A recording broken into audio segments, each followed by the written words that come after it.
नमस्कार, आप देख रहे हैं चौकस भारत में आपका दोस्त ब्रजेंद्र।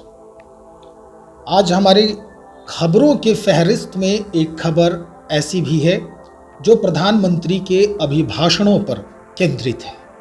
बेतिया में पहुंचे दूसरी बार, बिहार में दूसरी बार पहुंचे बेतिया में प्रधानमंत्री, और आने के बाद जिस तरह से अभिभाषण किया, अपने कार्यकाल में किए गए कार्यों का जिस तरह से उन्होंने विस्तरण किया है, बयान किया है, इसको लेकर के जो विपक्षी हैं उन्हें अब ये बात रास नहीं आ रही है।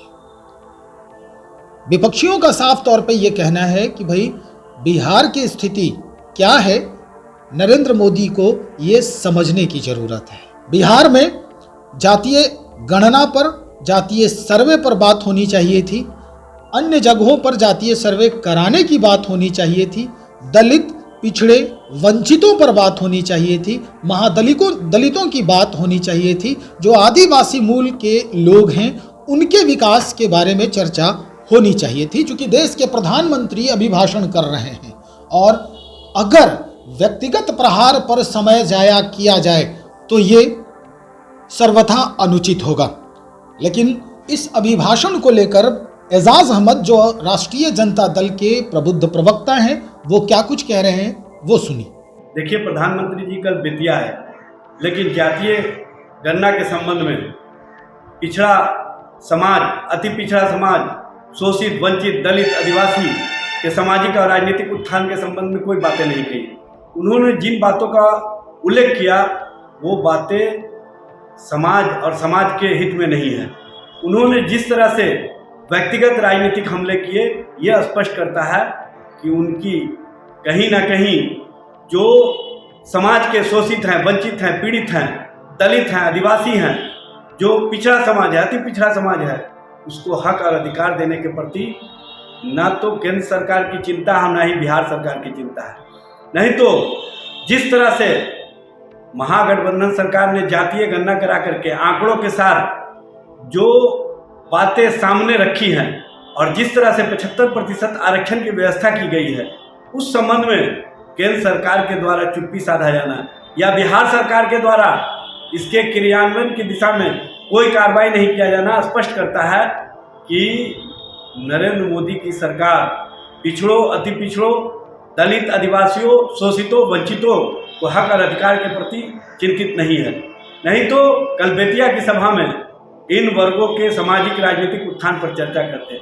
सबसे बड़ी बात यह है कि प्रधानमंत्री जी जिस तरह से ना तो नौकरी के संबंध में, ना जातीय गणना के संबंध में, ना आरक्षण व्यवस्था बढ़ाने के संबंध में, और ना ही समाज के इन वर्गों के सामाजिक राजनीतिक उत्थान के संबंध में कोई बातें कर रहे हैं, यह स्पष्ट करता है कि सिर्फ और सिर्फ वो व्यक्तिवाद की राजनीति की ओर बढ़ रहे हैं और व्यक्तिवाद की राजनीति के सहारे वो अपनी चुनावी बैतरनी पार करना चाहते हैं। लेकिन बिहार और देश की जनता ऐसे कृत्यों को देख रही है, ऐसी बातों को समझ रही है, और आने वाले समय में लोकसभा का चुनाव होगा तो नरेंद्र मोदी और केंद्र की सरकार सत्ता में दिखाई नहीं देगी, क्योंकि इन वर्गों के हितों की बात नहीं करना, इन वर्गों के प्रति सोच नहीं दिखाना, इन वर्गों के सामाजिक राजनीतिक उत्थान के प्रति कोई विजन नहीं रखना, यह स्पष्ट करता है कि नरेंद्र मोदी की सरकार कहीं ना कहीं पिछड़ा,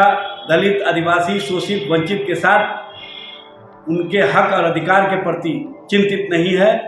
नहीं तो वो जातीय गणना के बाद जो आंकड़े आए हैं उनके संबंध में बातें करके इन वर्गों के सामाजिक राजनीतिक स्थिति पर चर्चा करते और इनके हक और अधिकार देने की बात करते। तो सुना आपने, दलितों पिछड़ों की बात न करके व्यक्तिगत प्रहार पर केंद्रित रहा है ये भाषण। ऐसी बातों पर चर्चा कर रहे हैं एजाज अहमद। एजाज अहमद ने साफ तौर पे कहा है कि पिछड़े और जो दलित हैं, जो आदिवासी मूल के लोग हैं, इनके विकास की चर्चा नहीं करते दिख रहे हैं प्रधानमंत्री। किसी व्यक्तिगत जो राजनीतिक गलियारा है उस पर व्यक्तिगत प्रहार हमेशा करते नजर आते हैं। व्यक्तिगत प्रहार के ऊपर ही राजनीतिक रोटी सेकने की कोशिश की जा रही है। चलिए, इस पूरे बयान का क्या कुछ फलसफा निकलता है, हमें इंतज़ार रहेगा उस बात की भी कि प्रधानमंत्री कब आदिवासी, दलित, पिछड़े और अन्य लोग जो मूल धारा से अलग हो चुके हैं उन्हें मूल धारा में लाने की कोशिश करेंगे। इसके लिए अभिभाषण करेंगे अगले बिहार यात्रा में। बहुत शुक्रिया आपका।